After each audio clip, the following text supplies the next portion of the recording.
Hi, and welcome to the first lecture of Mathematical Tools for Scientists.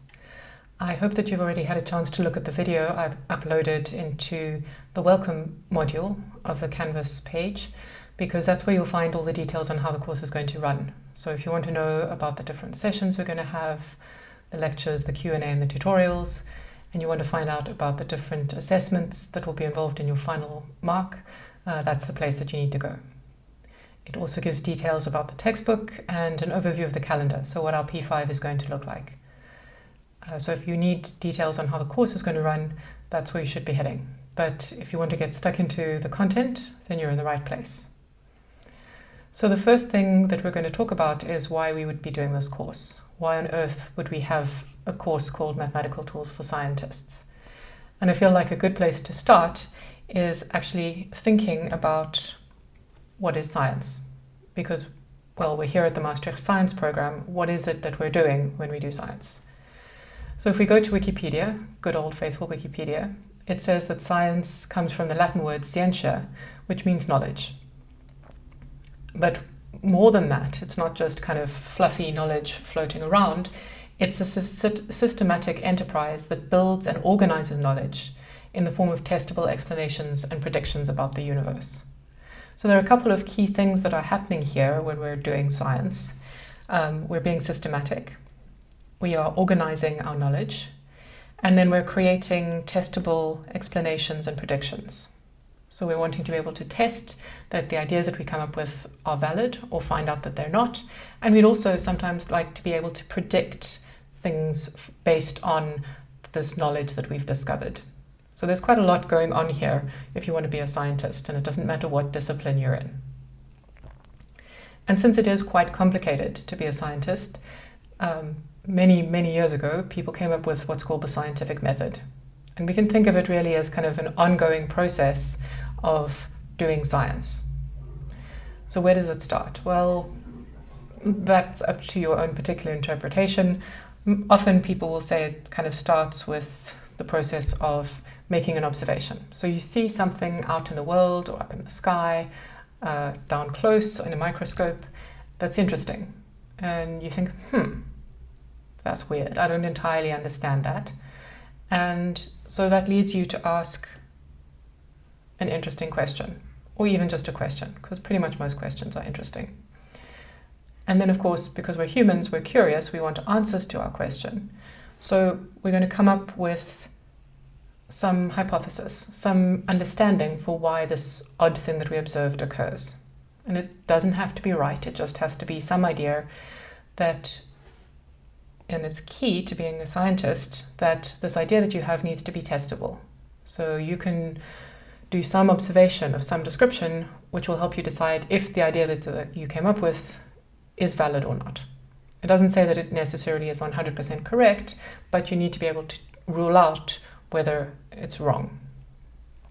So once you've developed your testable prediction, the next thing to do is obviously go and actually get some data and see if your predictions were correct or not. If it turns out that actually your idea doesn't work, then you'll probably have to go back and change your hypothesis, and then rinse and repeat, develop your predictions, do some more observations, see if it fits, keep going. And hopefully, eventually, you'll come up with an idea that you can really turn into a general theory or a model. So something that you feel is a good explanation for why your original observations occur. And then because, well, we carry on being curious, you might make more observations, and the process starts again. But key to this idea, because the universe is really complicated, whenever we're thinking about formulating our hypotheses or developing our general theories, we're going to use models. What is a model? Well, in fact, we use models already, but from way before we even start doing science, because a model is any representation of an idea that is used to describe and explain phenomena that are not directly observable. Now that sounds kind of complicated, but in fact, when you read a word like model or representation, that is in fact a model. It's a representation of an idea. This drawing that we just spent some time looking at is also a model. It's a representation of an idea. So fundamental to who we are as humans and how we function is this idea of using models. You have an internal model of how people react. So when you see a particular look on someone's face, your internal model says, "Oh, I think that person's angry," or "Oh, that person's happy." That's a model that you have inside your head that gives you an explanation for what's happening out there. Okay, so now let's be a little bit more specific. What is a scientific model? Well, again, thank you, Wikipedia. A scientific model seeks to represent empirical objects or phenomena or physical processes in a logical and objective way. But the key thing about scientific models is that they are in what is called in simulacra. This means they're simplified reflections of reality that really capture the essence of what it is that you're trying to describe, but don't have all the details, because that would just be too much. So they really are abstractions. So the key idea of a scientific model is it's a useful abstraction of something that you're having a look at. Let's have a look at some examples. So we could have conceptual models that are graphical. So this one over here happens to be a model of chemical and transport processes related to atmospheric composition. There we go. And you'll notice the key things about this. So this is based on the strategic plan for the US climate change science program. And it is, you can see some of the key features of being a scientific model. So firstly, it doesn't have all the details. Okay, this is not a faithful representation of the US, but it has some key features of the US. So we can see that there are oceans, we have lots of cattle, we know that there are big forest fires, we know that there's desert dust, there's a lot of agriculture in the US. So it's got kind of little markers for the key things that are going to impact in chemical and transport processes related to atmospheric composition. So up here we've got cities, and then we've got kind of arrows which are showing us the different ways in which things move within the atmosphere. So this is one kind of scientific model. It's called a conceptual model, and in this case it's graphical because it's a picture. But you might also have heard about in vitro scientific models.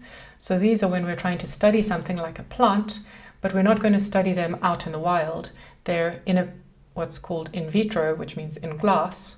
They're in a kind of very controlled environment, and we're hoping that by studying them in this controlled environment, it's going to give us enough understanding to be able to extrapolate to the wider world.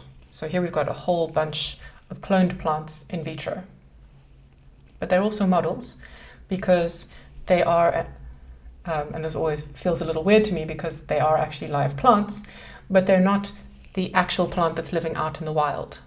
They are a very controlled version of that plant. So they don't have all the extra details, perhaps like the bugs that might, and the weather and all that sort of thing that would affect plants in the wild. So we're looking at a small, controlled example of the plants.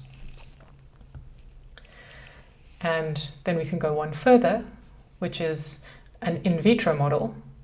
So obviously if you're doing drug trials for medicine for humans, at some point you actually have to go and try the drugs on the humans. And this is called an in vitro model because now you have a human being in a controlled environment who you're going to watch and see what happens when they take the particular medication. And again, if you think about what we've been saying about scientific models, it's not that this is just some random person out doing their life thing. You know a lot about this person if you're doing an in vivo, which means an in-body clinical trial. So again, it's a bit of an abstraction from the very general setting of giving everybody a particular medication or vaccine or something like that. Another example would be what's called in silico models. So here's a rather nice example of synthetic pyramidal dendrites. So this is a model built in a computer, and that's why it's called in silico, because computers have a lot of silicon in them. So here we've built up an abstraction of pyramidal dendrites, so little things involved in the brain, I think. I'm an astrophysicist, so not so good with the small scale things. And this again is a model, because obviously there's no actual dendrites here. These are just parts of a computer program, but it gives us a way of studying the basic ideas of what's happening. So now let's have a look at a mathematical model, because as I'm sure you guessed, that's kind of where we're headed. So in this example over here, we're going to have a look at a mathematical model which describes the spread of an infectious disease. And let's look at what we're doing here and see why it might be useful. So we're taking a very simplified model here, where our population is divided into 3 groups. You can either be susceptible, so you can be one of the fraction of individuals in the population who is likely to get the disease. In our model, you can also be infected, so you could have got the disease.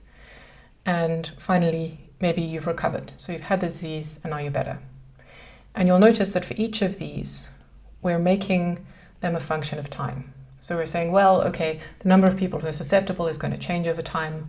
Likewise, the people who are infected over time is going to change, and the number of recovered people, or the fraction of recovered people, is going to change over time.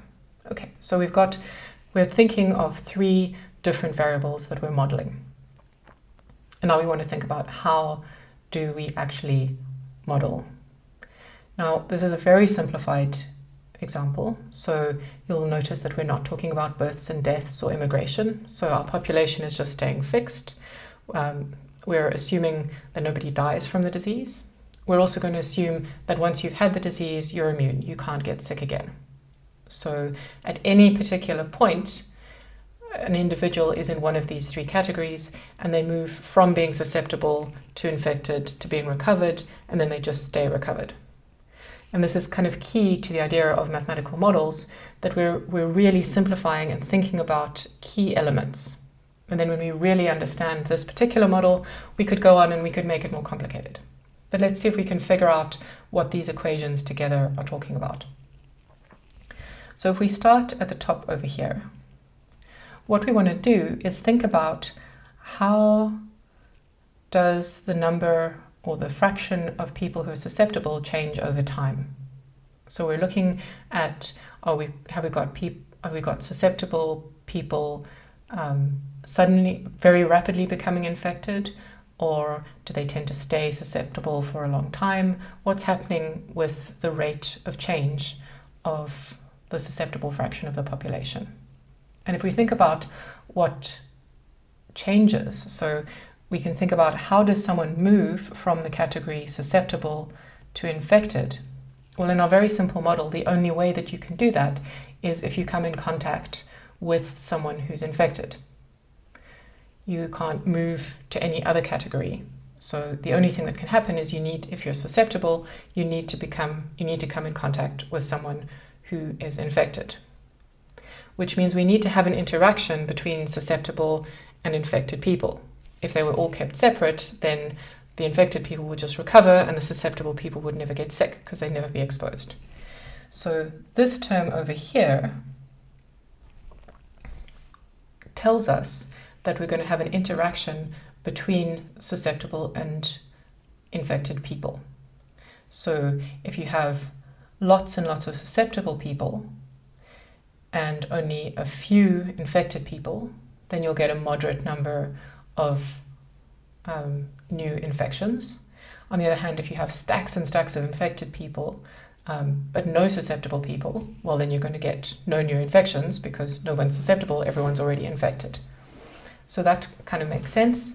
We've got a constant sitting over here, which just kind of tells us how likely it is that if you're susceptible and you come in contact with an infected person, that you're going to get sick. So that's just kind of something that will moderate. And the final thing to think about is, what is this minus sign doing over here?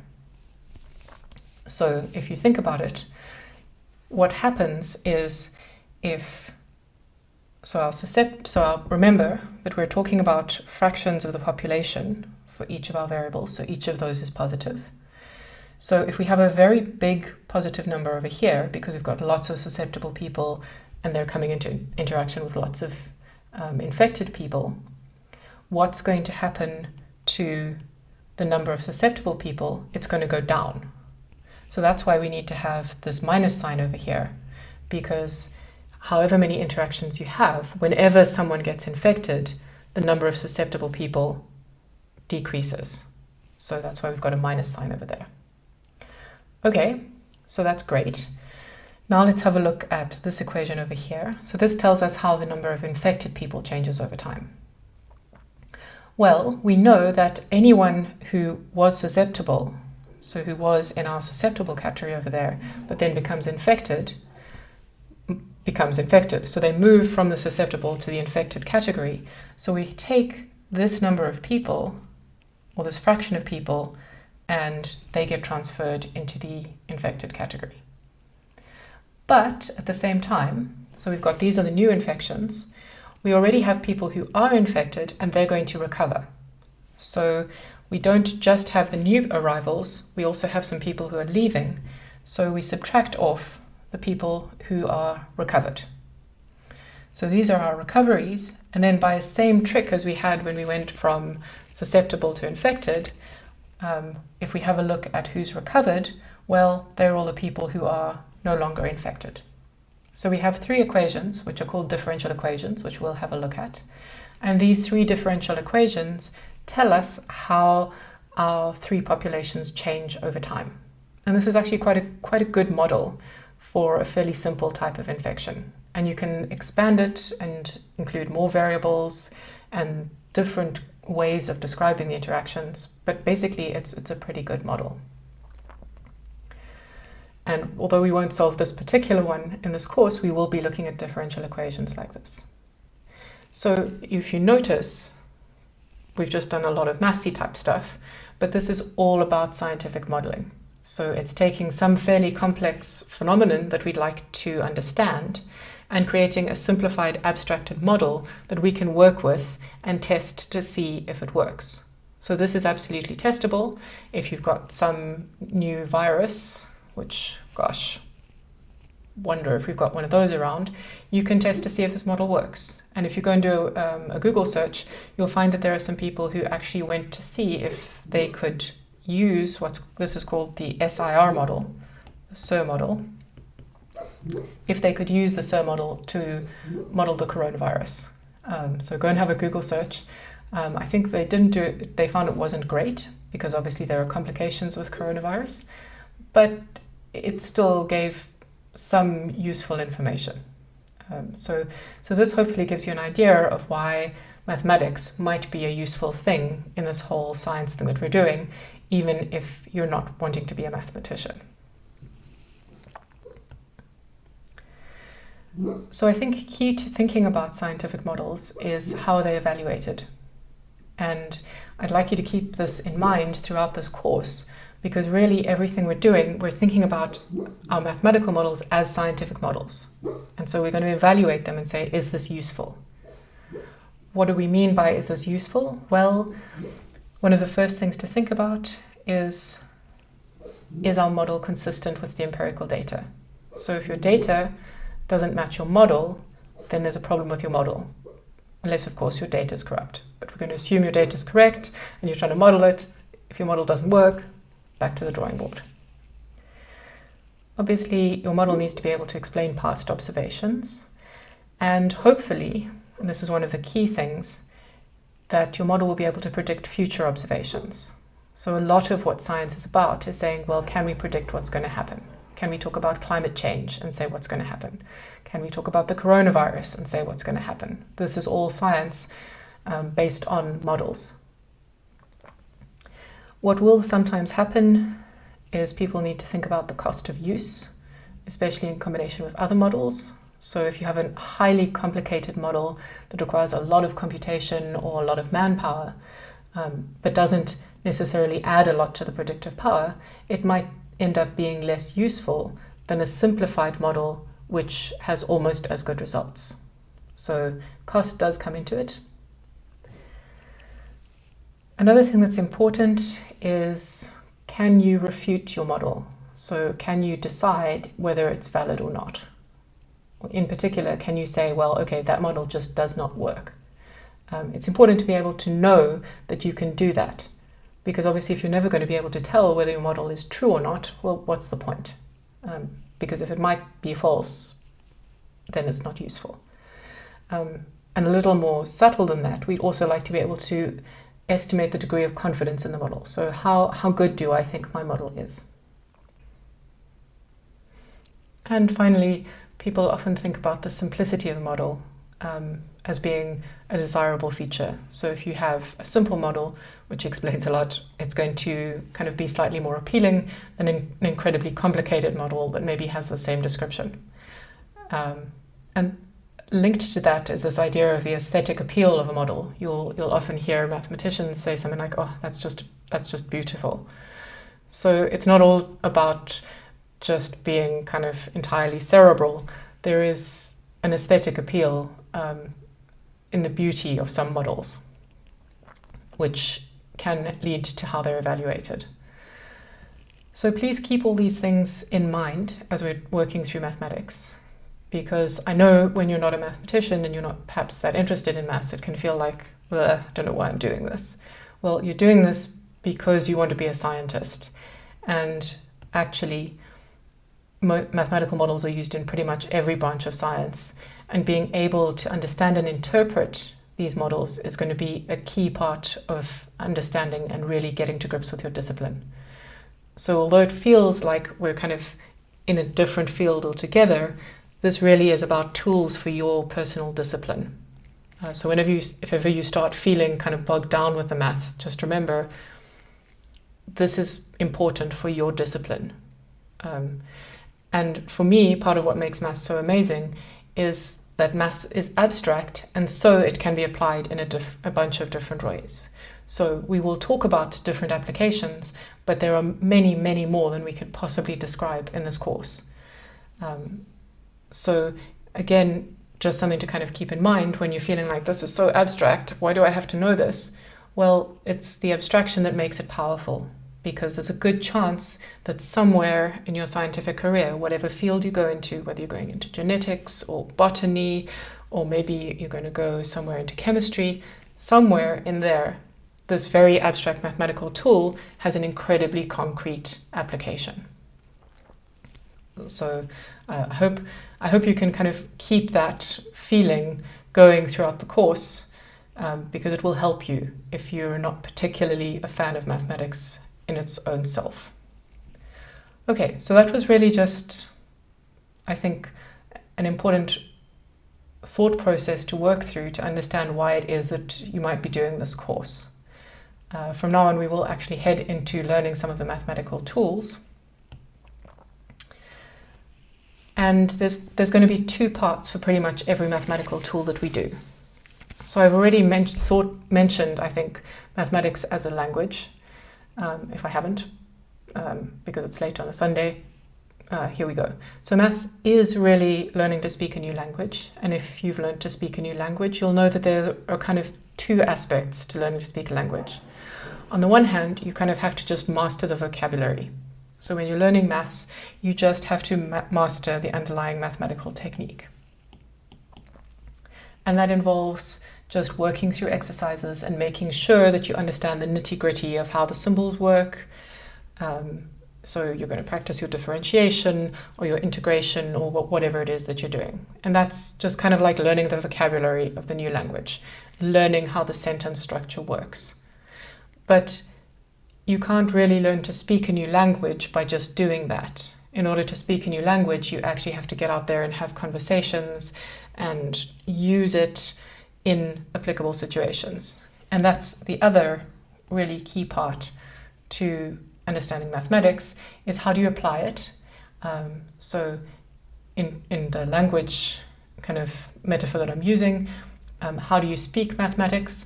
But also you need to be able to interpret it. So you need to be able to understand what other people are saying when they're speaking mathematics in the particular context.